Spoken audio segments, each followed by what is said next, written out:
Hello guys and welcome to today's video. We are going to be talking about Microsoft Teams for beginners. So if you're new to Microsoft Teams, maybe your company just started using it and you want to get a quick tutorial on how to use all of the different features, this is the right video for you. So let's get into today's video.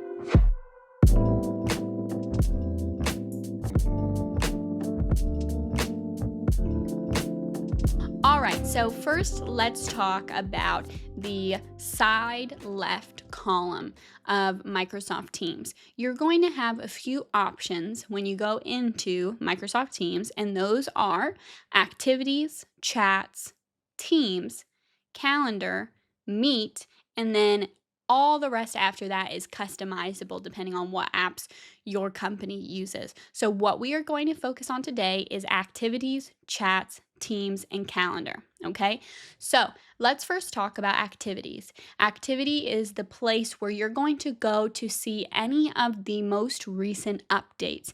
If you click on the unread button at the top, it will show you anything that you haven't checked out that maybe you missed, whether that is a phone call from somebody on Microsoft Teams, a chat from them, or even a meeting.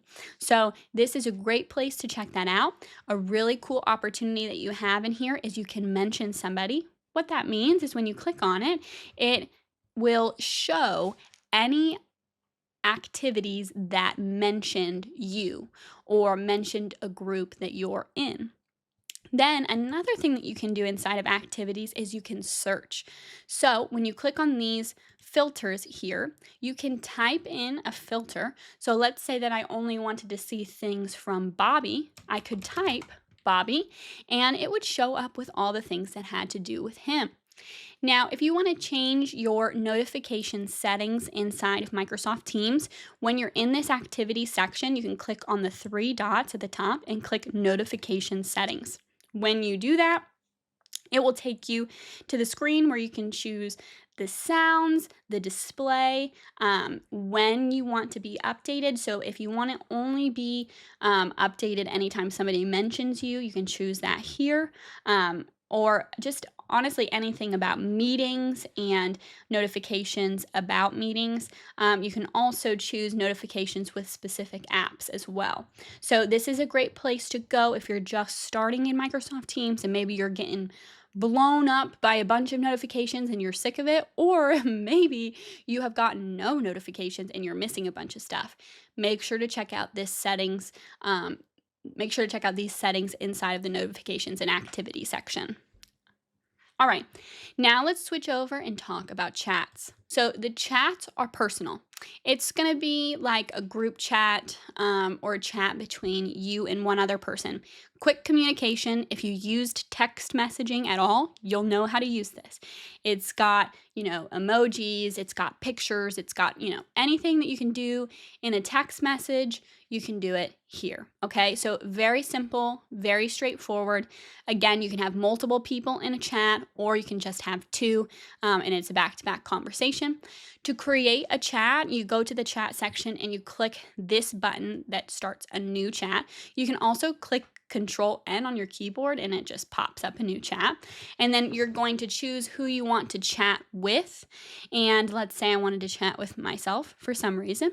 And you can type in a message here and just get started. Something that's cool is when you add new chats and you create a new chat, it will pop open a separate, see how I have this separate window here, but you can also go to the side here and access it here. So if I click on it here, it will pull up big inside of my Microsoft Teams itself.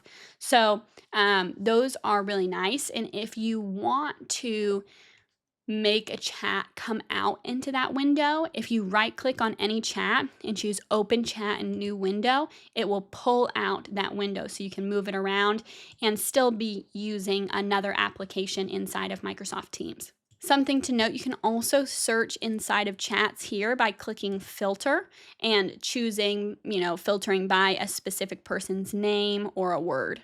Another thing that's cool that you can do is if you're clicking on a specific person, you can also video chat with that person by clicking on the video chat or audio chat icon in the top right hand corner, and that will immediately call that person. Something else that they added more recently, which I think is really cool, if you're sharing inside of a chat information like documents and whatnot with somebody, and you're trying to go back and back to find where that was or where it could be, there is actually a logo in the top right here that looks like, it's an arrow pointing to the left, and it creates or adds this banner to the right side of your screen. When you click on that, it shows different things that were shared inside of this chat. So whether it is a link or a file of some sorts, you can check it out here. You can also check it out in this tab in the top of your screen that says shared. When you click on that, it shows everything in that chat that you have shared. This feature, 10 out of 10. If you're not using this, you're using chats wrong, because it is so helpful and it has literally saved my life so many times. So definitely check this feature out. Next, let's talk about Teams. So Teams is, the opposite of chats. So whereas chat is supposed to be more direct to a specific person or a very, small group of people, Teams are supposed to be places where a full team gathers and shares information and big announcements. So I have here in my team section, I've got 3 different teams. I've got the YouTube training, the Axiom team, and the internal training, right? So you've always got a general channel that it auto-populates when you create a team. You can create a team by clicking the plus button in the top here. And when you do that, you can choose to add a new team or a channel. Channels are underneath teams. So the team is like the main group, and then channels can be like subgroups underneath that team. So let's say that you had the marketing team, and then underneath you had web design team, ad team, social team, and things underneath that. Customize this however you see fit for your team. You're going to know the best way to use it for yourself. So I'm going to click Create Team here, and it's going to let you put in a team name, a description, and then you can choose what type of team it is. There's 2 options. You can either make it private or public.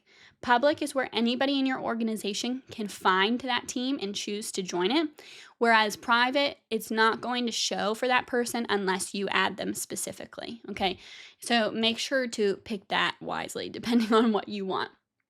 Then something that's cool is Microsoft Teams used to automatically create a general channel underneath the team that you've made, and you could not change the name. It was just called General forever, and you just had the general channel. Now you have the option to name that first channel underneath this team, and you have the option to call it whatever you want. So that's pretty nice. So make sure to just title that whatever you prefer the main group to be. This is where everybody inside of that team is going to have access to, and then you can create separate private channels underneath that later on. So once you create that team, you'll have it here, and then you can choose to add a channel under that later if you'd like, and add separate people to each channel depending on who needs to be in that channel. When you're inside a channel, you have this posts page. This is the main tab of each channel, and that is where you can do big announcements to everyone. You can post. We've posted birthday announcements there. We've posted company news there. Then you also have a file section here. This is where you can share files with your entire team, and they can view and access it. It does connect directly to SharePoint. Then you can also add even more tabs that connect to OneNote, YouTube, SharePoint, and tons more things, okay? We have it connected to our SharePoint site. So if I click on home, it goes to the home of our SharePoint site, which has access to many different things that our team might need throughout the week. So customize this to however you see fit for your team. If you are just trying to join a team, maybe they gave you a code to join a Microsoft team, you would click this plus button and click join team, and you have the opportunity to find one in your company that might be public, or you can enter that code here and join directly into that team. Now let's talk about Calendar. Calendar is where you can see all of your upcoming meetings. It is going to connect to your Outlook calendar, so they will be synced. You have the option to join a meeting directly from here. So let's say that you were notified that a meeting is happening right now. When you go to that specific meeting, there's going to be a join button that you can click on and go directly into that meeting. Now, if you'd like to create a meeting, you can select the time that you want and it will pop up a window. And you can even click and drag to make it bigger, but you can change the time here as well. You're just going to enter a title for the meeting and then add who you would like to add to the meeting. If it's somebody inside of your organization, it should auto-populate that person, but if it's somebody outside of your organization, you're going to have to type the entire email specifically and click enter.